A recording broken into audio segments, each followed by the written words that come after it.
Hi guys, this video is going over the notes that we have for parametric equations. We did these in class on Monday.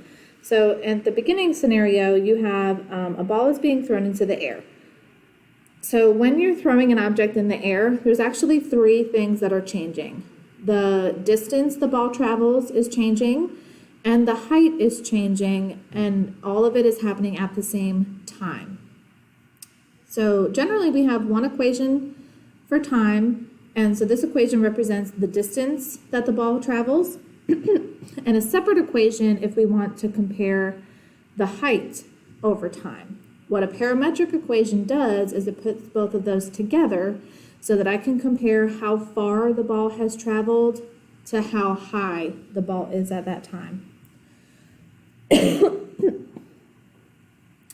So your parametric equations are going to start as two separate equations where you have an x equation, that's one expression with a function of time, and a y equation, that's another function. All right, so in this scenario, we're just kind of graphing that same problem. So our x equation would be 40t. Our y equation would be negative 16t squared plus 48t plus 64. And I'm going to show you how to graph this in the calculator because we're not really going to be graphing these by hand very often.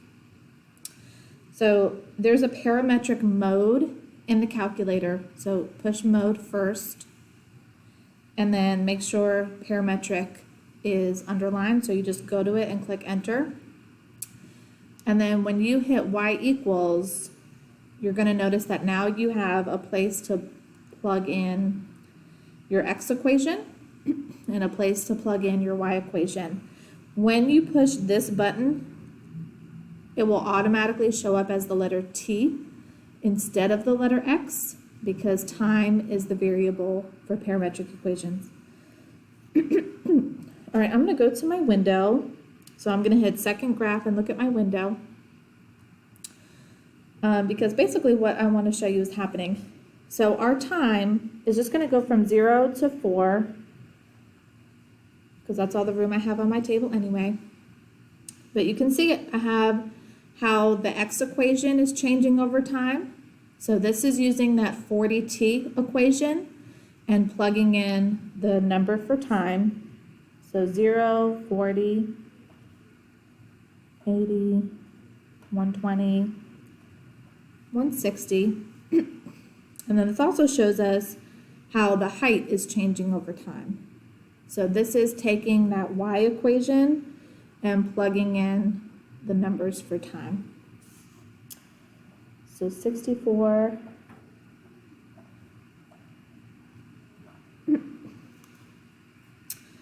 All right, so in parametric mode, you have to adjust your window. So I've already adjusted my window for this problem, but you notice there's three things for you to adjust. How much time has passed, how much of the x-axis you want to see, and how much of the y-axis you want to see.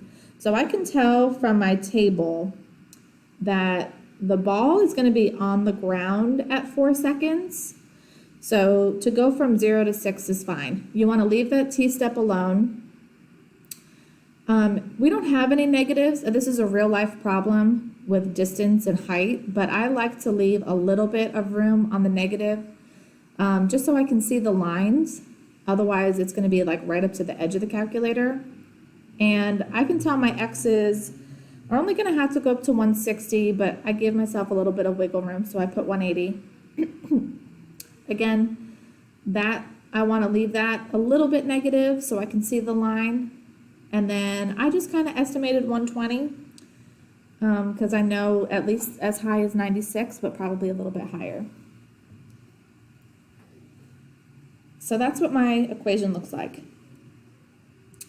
When you click trace, you can get back to 0 maybe. So this is giving us the time but that point is the 0 and the 64. That point right there is the point 0, 64 when time is 0. Let's see, can I get to...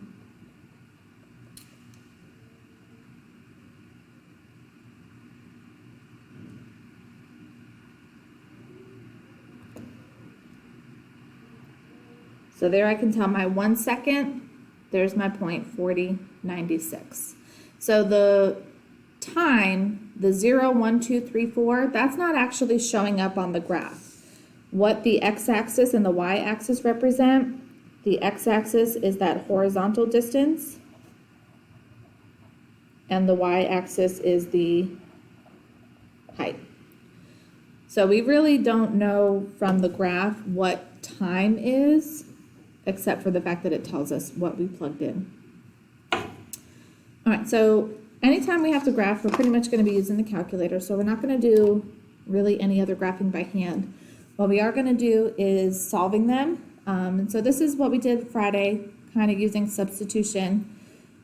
So we didn't go too far into detail with it on Friday. What we want to make sure that our final answer should look like y equals. So step 1, we have to pick an equation and get we have to pick an equation and get t by itself. So that way I can plug that into the other expression. So I'm just going to give you like a hint. It doesn't matter which way you do it, but if you always get t by itself for the x equation, when you go to plug it in, you're already going to have y by itself for the second equation. You don't have to do it that way, but I'll show you, I'll do this equation both ways so you can see. So I'll do the first way over here. The first way is the y equation is probably a little bit easier because it's just 6 minus t. So that will probably be a little bit less work to get t by itself.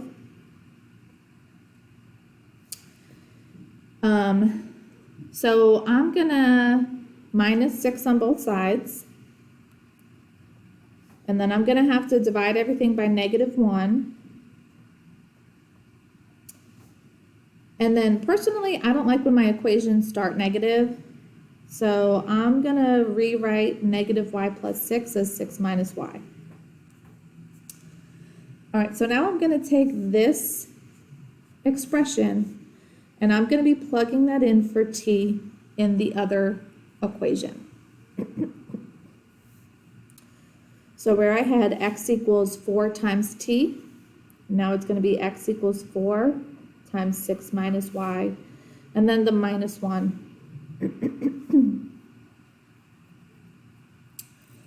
All right, this equation, distribute, simplify, get y by itself. So I'm going to distribute the 4. I'm going to combine like terms. And now I need to get y by itself. So remember when you're isolating a variable, we always work backwards from the order of operations. So if you see any addition or subtraction, we have to undo that first. Then we would get rid of any multiplication or division. And then if there was an exponent or something that got left in parentheses. So I'm going to minus 23. And then I have to divide everything by -4. And I'm probably going to leave it like that because, I can't do 23 divided by 4, so I can leave it like that. All right, so that example, I took the y equation and I isolated t first. So let me show you the same problem, but this time I'm going to be taking the x equation and getting t by itself.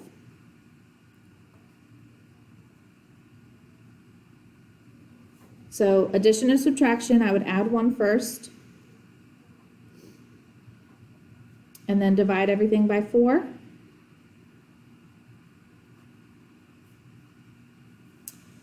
and then take this and plug it in for the y equation. So y is equal to 6 minus x plus 1 over 4. Now technically this is done because y is technically by itself. But what I would probably want to do from here is kind of just clean this up a little bit. So there's a lot of different ways that you can do it from here. I'm gonna change 6 over 1 to have 4 as the denominator so that I can subtract those. So if I multiply by 4, that's the same thing as 24 over 1, or sorry, over 4. So now when I combine the numerator, I get negative x plus 23 over 4. And so those two are the same answer. It's just one of them has the negative in the numerator, the other has the negative in the denominator, but it's the same answer. So you can see, I mean, there's no right or wrong way to do it. We got the same answer no matter what. I just personally think since we kind of need to get y by itself anyway at the end of the day, I personally think it's less work if you just always take the x equation, get t by itself, so that you can plug it into the y. You don't have to do it that way. You see we got the same answer no matter what. All right, so the only other example that I'm going to do from here in this video is an example like number 5. So number 5 has an extra piece of information. This is a restriction. So because they've restricted time, that is automatically going to restrict the domain.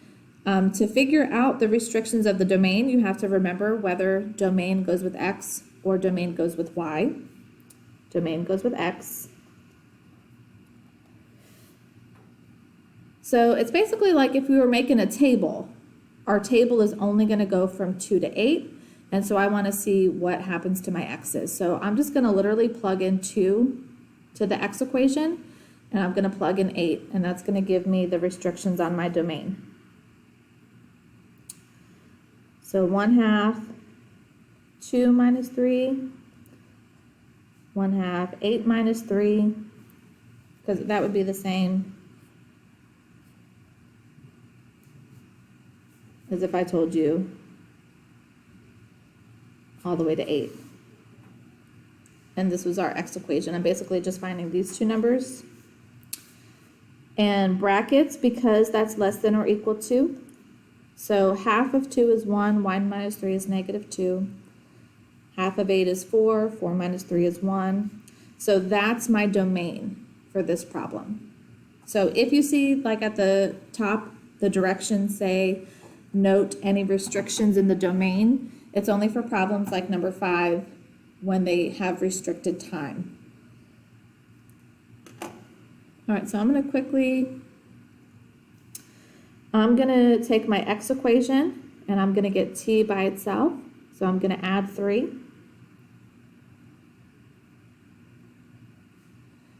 And then you always get rid of a fraction by multiplying by the reciprocal, or at least multiplying by the denominator. So if I multiply this side by 2, this would just be 1t, which is by itself. I'm going to distribute that. And then I'm going to plug that in for t. So 2x plus 6 squared minus 7. I will remind you to be careful with stuff like this because 2x plus 6 squared means 2x plus 6 times 2x plus 6, which you would have to either FOIL or use the box method to work that out. So just keep those kinds of things in mind. Minus the 7.